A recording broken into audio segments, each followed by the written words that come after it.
My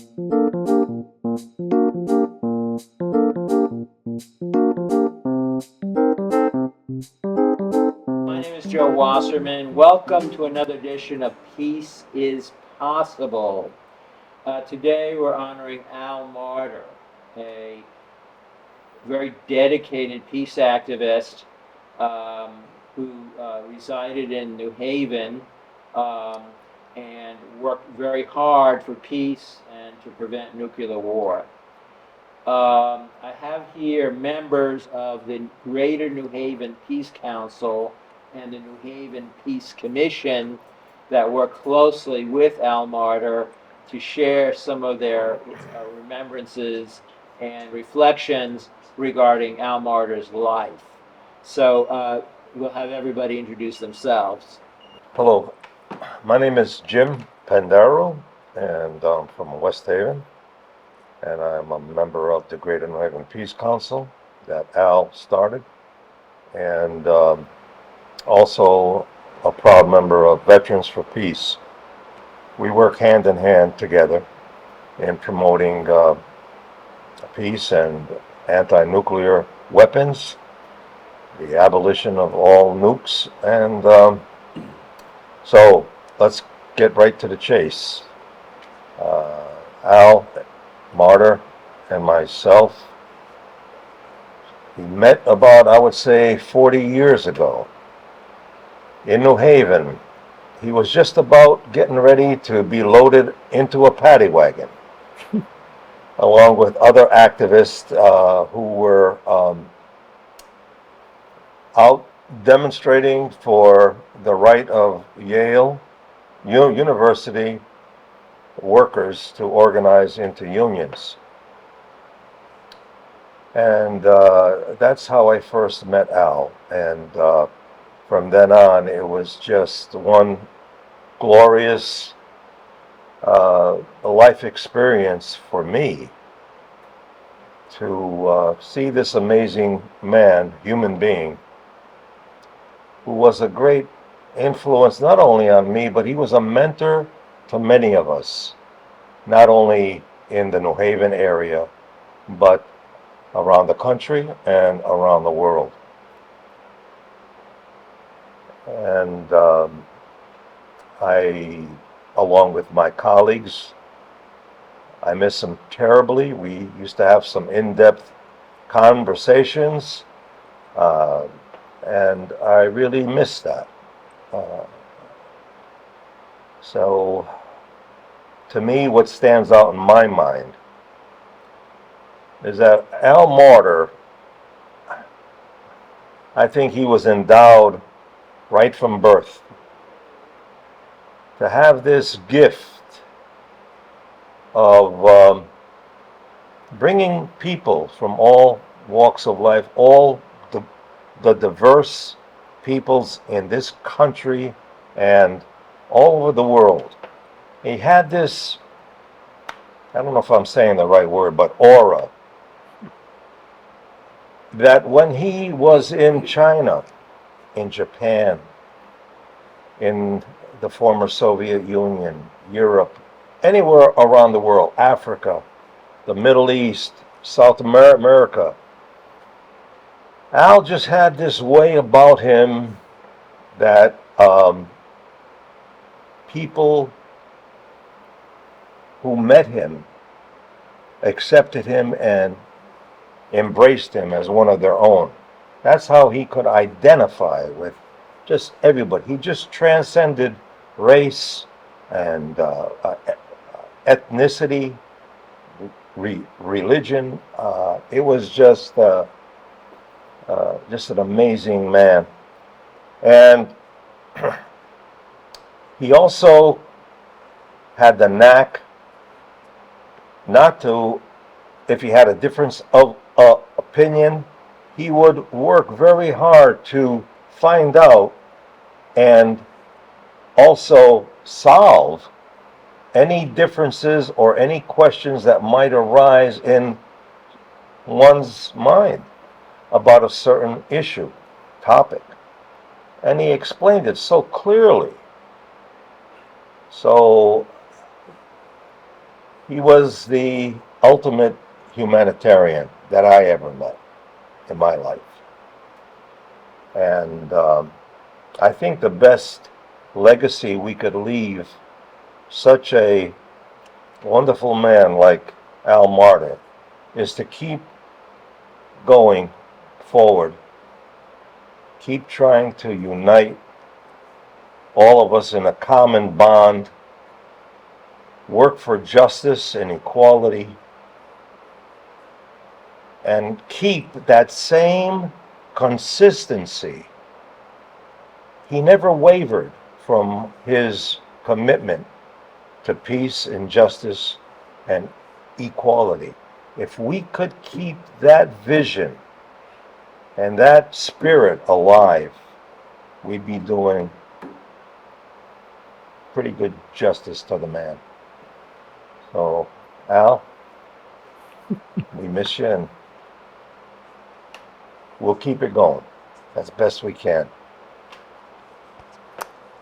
So, thanks, Jim. I'm Millie Greneau, and because of Al, I became a member of the City of New Haven Peace Commission maybe 5 years ago. I think I first met him when he contacted me back in '91. A group of us in New Haven who were really upset about what was going on in Iraq, in the Middle East.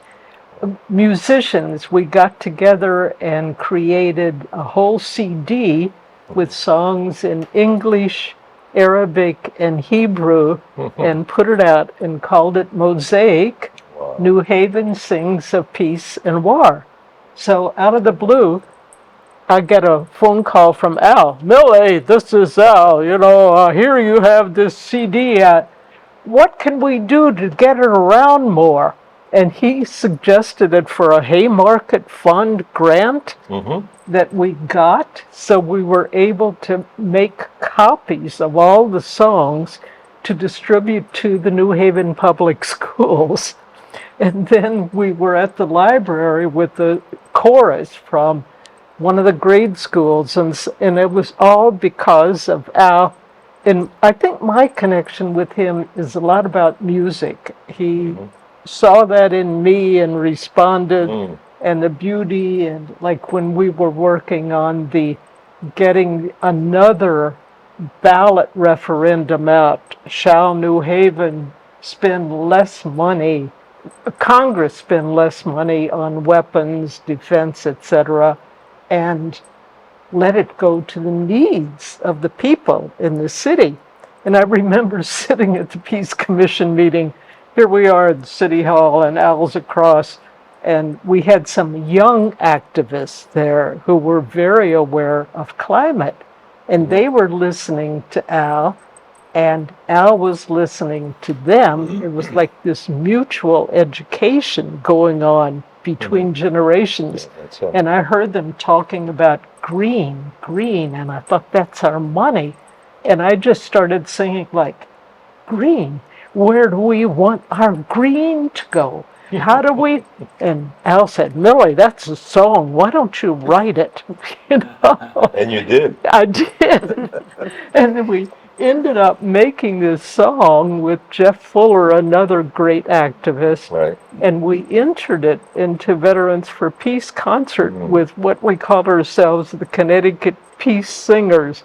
Jim was on it, Henry was on it, and this great group of maybe 12, 15 of us. I would say, yeah. Just singing that, and that continues. And the other thing that I always liked about Al, that Jim was saying how he connected with people, there was something about him that I wanted to give him affection.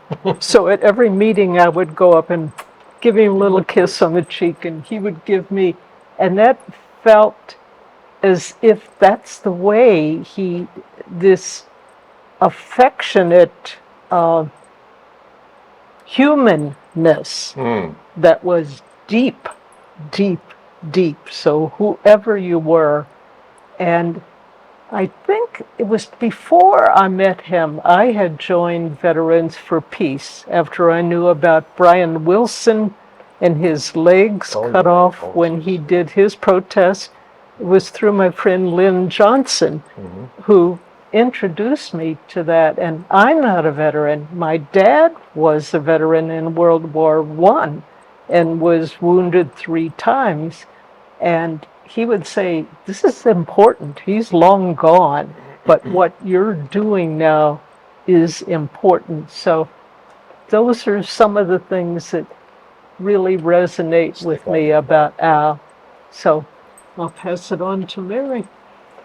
Hi, I'm Mary Compton. I'm a member of the Greater New Haven Peace Council, and I met Al in 2006 at a United Nations Association event, and I was taking classes at the time, and my professor was Paul Hodel, who was a member of the Greater New Haven Peace Council, and encouraged students to go, and I was shocked to meet Al at the Peace Council meeting, from meeting him previously at the United Nations event. Um, One of the stories I wanted to share today was when the Peace Council and a number of other groups in New Haven organized an event with Phil Donahue to see a film called The Body of War. And this was a film, I don't know if all of you remember this, that took place in New Haven in November of 2013, but it was a moving film about a young soldier, Tomas Goring, who was shot in the spine after 5 days in Iraq, and who was at that time on the verge of dying. And the film was deeply moving for Al, and a few days later, we were talking about the film, and I was becoming very angry about what had happened to this young man, and Al, looked at me for a moment and asked me if I remember a part of the film, and I said, there was a certain part in the film, and I said, yes, I remember that, and it was when Tomas had gone to an Iraqi Veterans Against the War event and met mothers of soldiers who had died. And Al noticed that the mothers touched Tomas a lot. And he spoke of the humanness of that moment and how it affected him and made things real for him. And it also was reflective to me of his, deep compassion for what we're all involved in, war, and his understanding of war. And I also recognized that when he asked me that question, Al never asked a question matter-of-factly. Usually a question was asked and it was something that you knew you had to reflect on, right? It wasn't just a flippant, question. And so it caused me to think a little bit more about my anger and to see Al's deeply compassionate response to that. And the other thing that Al talked a lot about with me was how anger was demoralizing, for the peace movement and for peace activists, and that we need to get move beyond that. And it was very helpful to me to see all of this in that moment. True. Very good. Well, thank you, Mary. I don't remember that story, and I don't remember the film. You don't? No, Oh. Well, I believe you were there. I believe, Jim, you were there. There were many of us there. But it was in 2013, so that is... Yep. Well, it certainly is part of my personality to have a holy memory. So, my name is Henry Mohendorf, and I chair the Greater New Haven Peace Council. And I've known Al since 1973, when I was looking for an organization to be active with, and I was appointed by a friend of mine to this organization called the People's Coalition for Peace and Justice in New Haven, and Al was a member, so I met him in that organization. I learned a lot from him over the course of, obviously now, 50 years or so. We're talking about Al Marder. Al was born in 1922, and he died just last December. So he was just a month short of being 102 years old. And it was, I think you reflect on it, was remarkable that up until his last days, he was an active member of the Peace Council and active in political efforts to stop war and create a peaceful world. Al was the president of the U.S. Peace Council. He was also a founder of and president of the Amistad Committee that brought to life the struggle of these Africans who had been captured from their homeland, which is now Sierra Leone, and taken to Cuba to be sold as slaves, and on a boat that was taking them to the plantations where they were going to be enslaved. They revolted and ended up taking the boat, which landed on Long Island Sound, and they were jailed in New Haven. And so this was in 1837. It was a story about their efforts, along with the efforts of abolitionists at that time, to free them. And it's a wonderful story of the struggle for freedom. And it wasn't well known, but Al heard about it and decided we need to bring this story out. So he became the president of this committee, which he was president until just a couple of years ago, and brought the story out. There were several films made about it, about this wonderful liberation struggle. So Al was involved in lots of struggles.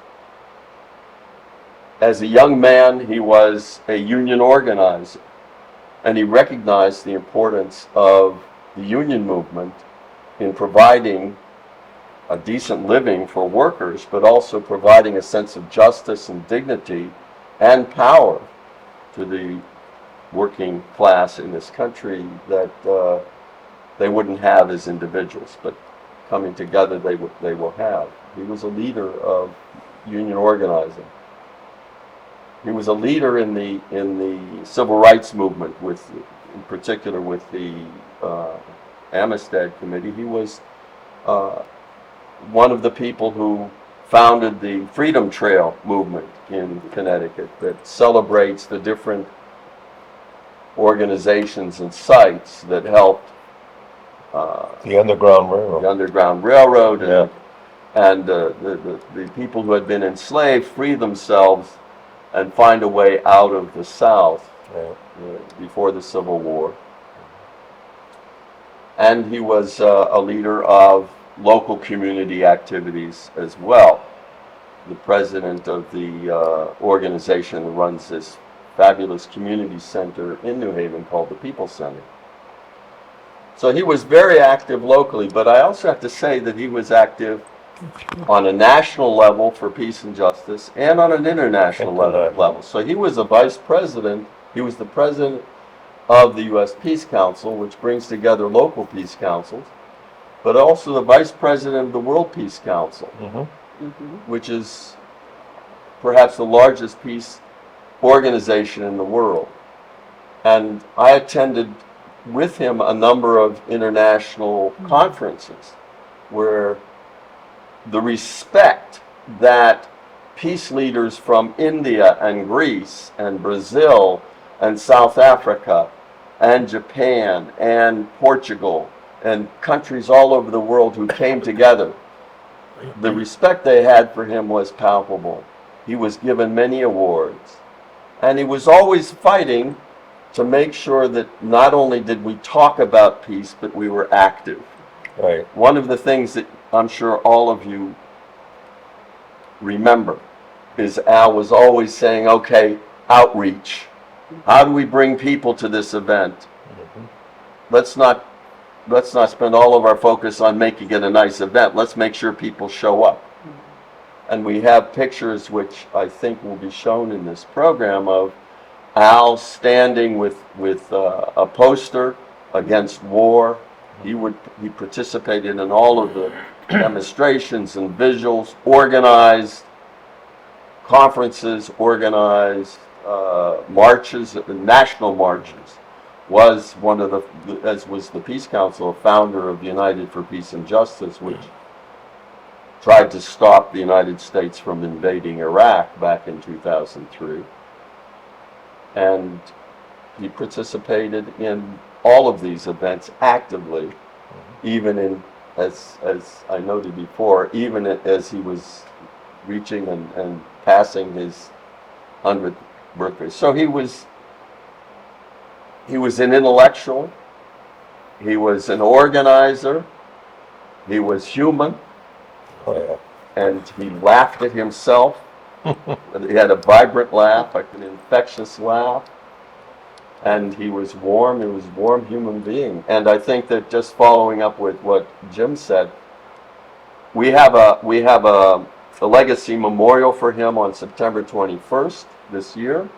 That will be at the New Haven People Center. It will be hybrid, it will be streamed.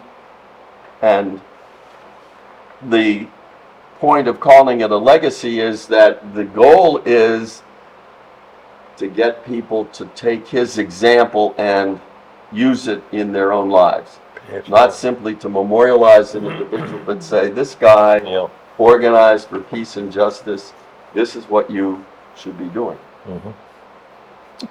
I'll add a PS on that, Henry, about the practicality. I remember, I think it was 2 days before he died, I was visiting him, and I brought banana bread that I made, which he always liked. And as I was leaving, he said, "What are you doing about the ceasefire? Have you got the clergy involved or what?" You know? So, and the peace messenger city, we haven't mentioned We that. haven't mentioned. So say That something the about International United Nations in late 80s, 90s, when Al was president of all these things, designated New Haven as one of the few early peace messenger cities in the world. Right. And he worked with the neighborhood group that was fighting against violence in New Haven. So in New Haven now, we have a peace garden designated by the United Nations that's a combination of peace in our city and in the world. And on the day, the International Peace Day, which will be the day before the memorial honoring Al, another New Haven public school would get a peace tree planted. And he was the one who got that going in the schools, the libraries. It's another manifestation of do it where you are, do what you can, and make it beautiful. Right. I just say one other thing about that, because that's right. Not only was he involved in getting New Haven designated as a peace messenger city, but about 15 years later, he became the president of the International Association of Peace Messenger Cities, which has cities all over the world. He's the only person who wasn't a mayor Interesting. to become the president, because he was so persistent Yeah. in working on that, in working with that organization, that to push it into doing actions. One of the things we did with the International Association in New Haven, in East Haven, we connected high schools between our cities and cities around the world, and those cities around the world connected on the International Day of Peace where we did Zoom linkages, or we did these video conferences where schools in Serbia or in Russia or in Wow. South America and schools in Europe or the United States would link together, two schools from these different places.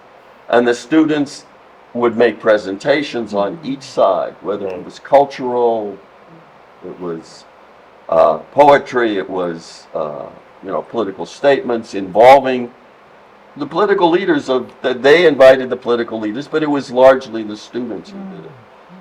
And we did this for several years. It was quite an international electronic town hall in a way. It was really quite lovely. Al was the leader of that effort. So many stories. Yeah, I would just like to say that I think Al had a vision for the future, for humanity, and that he believed in the potential of people, that was something Al talked about. He always met people where they were, and he disciplined his mind and his energies to focus on working for peace and making the world a better place for people. Yeah. The story you said, Mary, too, about the connection of bringing the positive when you're working for peace. Yes. And using anger. I can remember Thich Nhat Hanh says something like, anger is compost. Use it as fuel for fighting for what you want. Yes. And don't focus on Right. the anger. Just Right. use You have that to direct energy. your anger. Use the Right. energy. Use Right. the energy. Yeah. Right. Yeah. Yeah. And Al had a very disciplined mind. So Oh yeah, he didn't let us get away with no. it. Yes, so I want to thank all the people who came from New Haven, all of our guests that came from New Haven to speak about the work of Al Marder. And maybe what we could get out of this is that we need to continue the struggle for peace because our survival depends upon it, especially with the fact that we have nuclear weapons around. Yeah. So this is the peace is an issue of human survival at this point. So we all need to be working for peace. I would urge people to call your congressperson in support of HRES 77 to reduce the threat of nuclear war. I would also urge that people call their congresspeople in support of a ceasefire in this war in Gaza to stop this horrible genocide and these war crimes that are committed with weapons being supplied by our taxpayer dollars. We've got to move the money from this huge military budget. We have a military budget that's bigger than the next 10 military powers put together. Let's reduce this military budget and start investing in our schools, our infrastructure, dealing with the climate change crisis. So we need to get on a path towards peace. I would urge people also to look at the Back from the Brink website. Go to www.preventnuclearwar.org, or you could call me, Joe Wasserman, at 860-561-1897 to get involved with ways we could promote the world from getting back from the brink of nuclear disaster. Al Marder was a leader on this, and we need to continue this struggle. Again, thank you. I want to thank the guests for coming all the way up from New Haven, and let's continue the struggle for peace and justice. Thank you.